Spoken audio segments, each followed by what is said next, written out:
प्रिय विद्यार्थियों, आज हम अध्ययन करेंगे स्थैतिक एवं प्रावेगिक अर्थशास्त्र। सामान्यतः स्थैतिक एवं प्रावेगिक शब्दों का प्रयोग भौतिक विज्ञान एवं गणित के अंतर्गत किया जाता है। फ्रांसीसी दार्शनिक कॉम्टे ने सर्वप्रथम इन शब्दों का प्रयोग सामाजिक विज्ञानों के विश्लेषण में किया। अर्थशास्त्र में इन शब्दों का प्रयोग सबसे पहले प्रोफेसर जॉन स्टुअर्ट मिल ने किया था। बाद में अनेक आधुनिक अर्थशास्त्रियों ने इन शब्दों का प्रयोग आर्थिक समस्याओं के अध्ययन हेतु किया। स्थैतिक अर्थशास्त्र भौतिक शास्त्र में स्थैतिक शब्द का अर्थ विश्राम की अवस्था से लगाया जाता है। जैसे न्यूटन का फर्स्ट लॉ है कि जो वस्तु स्थिर है तो स्थिर रहेगी, गतिशील है तो गतिशील ही रहेगी, जब तक कि उस पर कोई बाहरी बल न लगाया जाए, अर्थात रेस्ट ऑफ द स्टेट।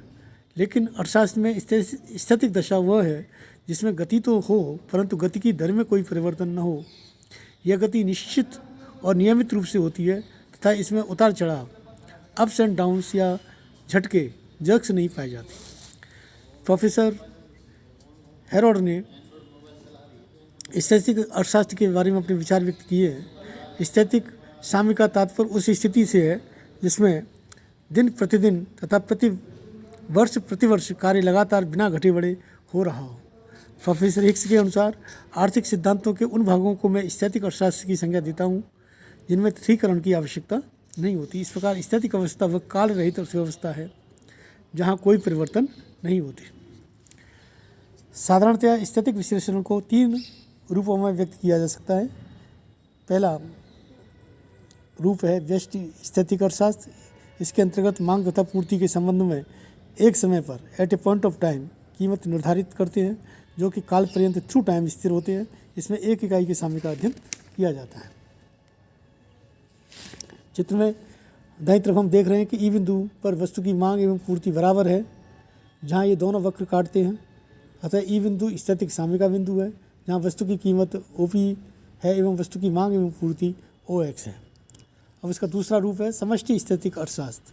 इसके अंतर्गत संपूर्ण अर्थव्यवस्था के साम्य की स्थिति का अध्ययन किया जाता है, अर्थात उस साम्य बिंदु का अध्ययन किया जाता है जहाँ राष्ट्रीय आय कुल विनियोग व बचत के बराबर होती है। जैसा कि चित्र में हम देख रहे हैं कि एक्स अक्ष पर हमने आय को लिया है, वाई अक्ष पर हमने कुल व्यय, उपभोग व्यय और विनियोग व्यय को लिया है।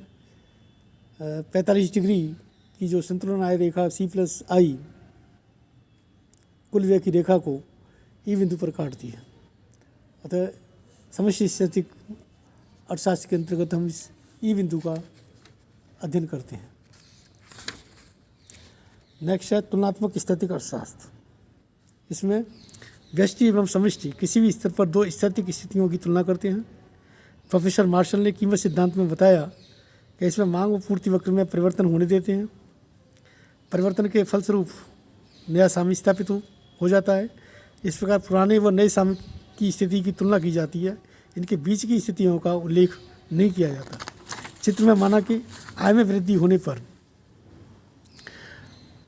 मांग में वृद्धि होने से नया मांग वक्र डी से हटकर D1 हो जाता है जो पूर्ति रेखा SS को E1 बिंदु पर जो कि नया साम्य है उस पर काटता है। अतः इसके अंतर्गत संतुलन की इन 2 स्थितियों E तथा E1 की तुलना करते हैं। जब मांग बढ़कर OX1 हो जाती है तो मूल्य बढ़कर OP1 हो जाता है। इसकी प्रारंभिक स्थिति से हम तुलना करते हैं, बीच की स्थितियों का इसमें उल्लेख नहीं किया जाता।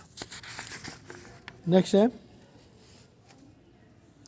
इसी प्रकार समष्टि स्तर पर माना कि विनियोग डेल्टा I से बढ़ जाता है तो अब नया साम्य E1 हो जाता है। अतः समष्टि तुलनात्मक स्थैतिक अर्थशास्त्र में प्रारंभिक संतुलन बिंदु E की तुलना नए साम्य बिंदु E1 से की जाती है, जैसा कि चित्र से स्पष्ट है। स्थैतिक अर्थशास्त्र का महत्व। वास्तविक अर्थव्यवस्था का कार्यकरण बहुत उलझा हुआ है क्योंकि उसके विभिन्न तत्वों में परिवर्तन होता रहता है। स्थैतिक अर्थशास्त्र में कुछ तत्वों को स्थिर मान लेने से आर्थिक समस्याओं को आसानी से समझा जा सकता है। दूसरा, अर्थव्यवस्था में कार्यकरण को समझने के लिए स्थैतिक अर्थशास्त्र का सहारा आवश्यक है। किन्हीं भी 2 साम्य स्थितियों की तुलना आसानी से की जा सकती है। जैसे कुछ विषय जैसे मूल्य निर्धारण, उत्पादन के साधनों में आय का आवंटन आदि स्थैतिक अर्थशास्त्र के अंतर्गत आते हैं। इसकी कुछ सीमाएं भी हैं। पहली सीमा है स्थैतिक अर्थशास्त्र का अध्ययन कुछ अवास्तविक मान्यताओं पर आधारित है, जैसे बाजार में पूर्ण प्रतियोगिता है, साधनों में पूर्ण गतिशीलता विद्यमान है। वास्तविक जीवन में ये मान्यताएं अपूर्ण हैं। इसके अंतर्गत आर्थिक व्यवहार के अनेक घटकों को स्थिर मान लिया जाता है, परंतु व्यवहारिक जीवन में इनमें निरंतर परिवर्तन होते रहते हैं। स्थैतिक अर्थशास्त्र में तिथीकरण का अभाव रहता है। उपभोग, उत्पादन, विनिमय, वितरण, बचत, लाभ आदि सभी को एक ही अवधि के संदर्भ में देखा जाता है। इस प्रकार का अध्ययन वास्तविकता से परे है। धन्यवाद।